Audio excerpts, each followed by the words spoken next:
3-4 दिन महाराज श्री का स्वास्थ्य कुछ ठीक नहीं रहने से टेकड़ी पर घूमने जाना नहीं हो सका। जब स्वास्थ्य में कुछ सुधार हुआ तो पुनः टेकड़ी पर घूमने जाना आरंभ हुआ।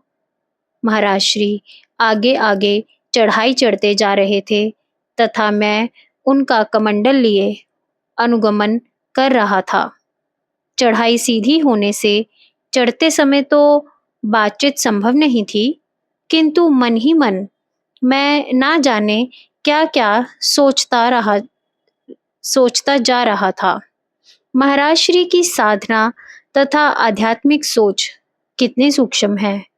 बोलते हैं तो मानो हृदय के अंतरतल से शब्द फूटकर बाहर निकल रहे हों, पर वह परमार्थ महल में प्रवेश कर अध्यात्म की सेज पर आनंद मगन विहार कर रहे हैं। किंतु मैं तो महल के समीप जाकर बाहर खड़ा रहकर अभी उसके दर्शन कर पाने तथा एक बार अंदर झांक लेने में भी असमर्थ हूँ। किंतु महाराज श्री को महल के झरोखे से जगत कैसा दिखाई देता होगा, इस बात की कल्पना करने का मेरे पास कोई साधन नहीं था। इसलिए महाराज श्री जैसा कहते हैं उसको वैसे का वैसा समझ पाना भी मेरे लिए संभव नहीं था। मैं केवल अनुभव रहित काल्पनिक उड़ान ही भर सकता था। मेरी ऐसी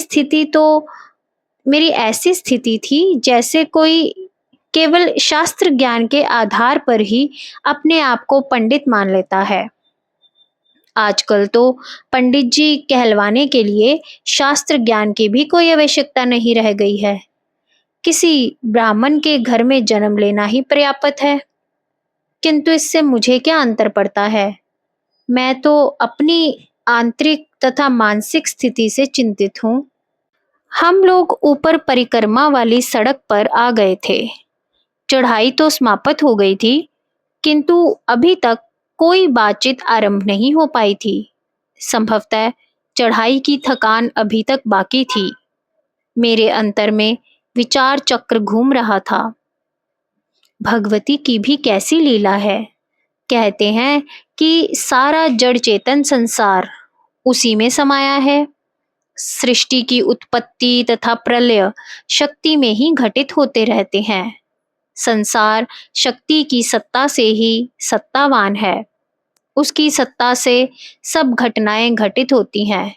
शक्ति भगवती ही संसार का भरण पोषण करती है, भक्तों की प्रार्थना सुनती है तथा दुष्टों दैत्यों का संहार करती है। उसी की कृपा से संसार को प्रकाश तथा ऊष्मता प्राप्त होती है। सभी घटनाओं, कर्मों तथा परिणामों में भगवती विद्यमान रहती है।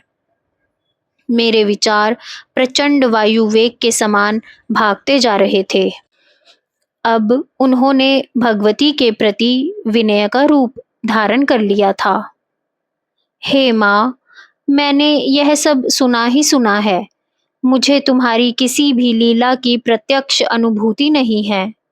संसार में मेरी स्थिति एक ठूंठ के समान है, जिसमें कोई भाव या सुभाव नहीं, कोई अनुभव अथवा ज्ञान नहीं।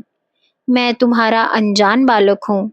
मुझ पर ऐसी कृपा करो कि मेरे समक्ष तुम्हारा रूप सौंदर्य प्रकट हो तथा मेरा मन उसी के प्रति अनुरक्त हो।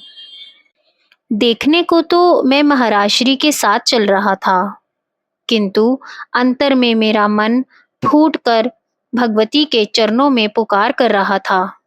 हे वात्सल्यमयी माँ, संसार के सभी शक्तिमान आपकी शक्ति से ही शक्तिमान है। चाहे कीर्ति क्रांति हो, लक्ष्मी विद्या हो या फिर रति विरति अथवा मुक्ति ही क्यों ना हो, तुम्हारी कृपा के बिना कुछ भी संभव नहीं है। सब कुछ तुम्हारी ही विभूति का विस्तार है। हे अनुग्रह स्वरूपिणी, मैं अभी तक तुम्हारी कृपा वर्षा में भीग नहीं पाया हूँ।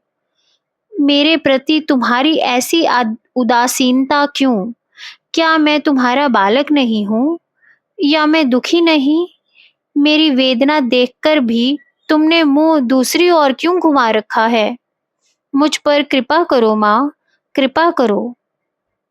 हम चामुंडा जी के मंदिर के सामने पहुंच चुके थे। मंदिर में कोई भक्त माता का स्तुति गान कर रहा था। आकाश में कुछ बादल छाए हुए थे। महाराज श्री ने दोनों हाथ जोड़कर तथा सर झुकाकर भगवती को प्रणाम किया तथा फिर थोड़ी विश्रांति के लिए पत्थर पर बैठ गए। मैं पास में खड़ा रहा। दो एक भक्त और भी आ गए थे। उन लोगों ने भी महाराज श्री के सामने ही सड़क पर अपना अपना आसन जमा लिया। एक भक्त, महाराज जी, आपके कहे अनुसार आज से 2000 वर्ष पूर्व यह टेकड़ी एकदम सुनसान थी।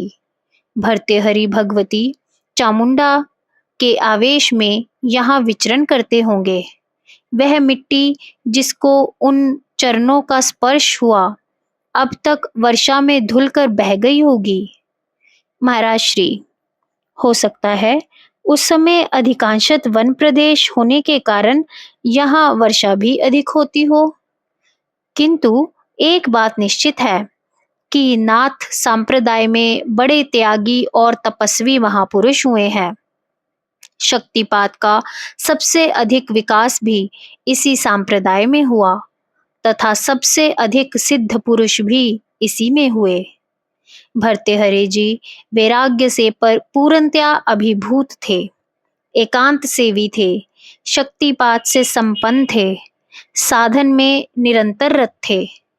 टेकड़ी पर उन्हें भगवती की कृपा तथा चेतनता का सानिध्य तथा आशीर्वाद प्राप्त हो गए। बड़ी शीघ्रता पूर्वक अध्यात्म की सीढ़ियां चढ़ते चले गए एवं चैतन्य के आकाश में सूर्य बनकर चमके। उनकी चरण धूल को वर्षा का जल धोकर बहा ले जा सकता है, किंतु उनके द्वारा प्रसारित सूक्ष्म आध्यात्मिक तरंगे वर्षा की पहुंच से बहुत दूर हैं। वह सूक्ष्म तरंगे आज भी इस टेकड़ी तथा इसके आसपास के वातावरण को प्रभावित किए हैं। संभव है कि संसारी मनुष्य उन तरंगों के प्रभाव को ग्रहण करने में असमर्थ हो, किंतु जो थोड़ा भी सात्विक वृत्ति मनुष्य है तथा जिसकी अध्यात्म में कुछ लगन है, वह इन तरंगों के प्रभाव से अपने आप को अछूता नहीं रख सकता। ऐसी तरंगे हजारों वर्षों तक अपना अस्तित्व बनाए रखती हैं। भर्तृहरि ऐसे आध्यात्मिक वीर पुरुष थे जो हर समय घोड़े पर सवार, तलवार उठाए, हर समय अंतर असुरों के संहार के लिए तत्पर थे।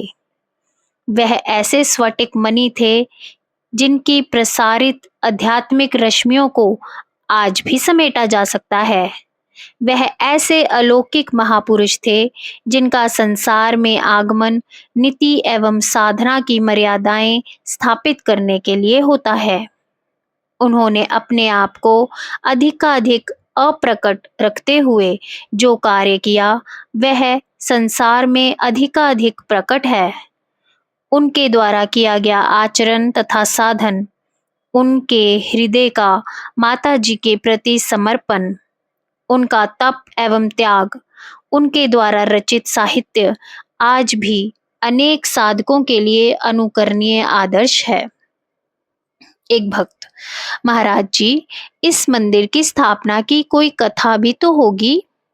महाराज श्री, भगवती के जितने भी शक्तिपीठ हैं, सबकी एक ही पौराणिक कथा है। यद्यपि देवास की चामुंडा माता के मंदिर की गणना शक्तिपीठों में नहीं की जाती, किंतु फिर भी यह सिद्धपीठ तो है ही, जिसका महत्व किसी भी प्रकार शक्तिपीठों से कम नहीं। जिस प्रकार नेपाल के पशुपतिनाथ मंदिर तथा कश्मीर के अमरनाथ जी की गुफा ज्योतिर्लिंग नहीं है, किंतु उनका महत्व तथा मान्यता किसी भी प्रकार ज्योतिर्लिंग से कम नहीं, इसी प्रकार देवास का चामुंडा मंदिर भी भारत के उन सर्वमान्य देवी मंदिरों में से एक है जिसका महत्व सिद्ध शक्ति पीठों से कम नहीं है। इसी के सहारे अनेक अदृश्य महापुरुष मालवा प्रदेश को भारत रूपी श्री यंत्र का मध्य बिंदु मानते हैं। नारायण कुटी में हमारे निवास करने का एक कारण चामुंडा माता का यह मंदिर भी है। जय गुरुदेव।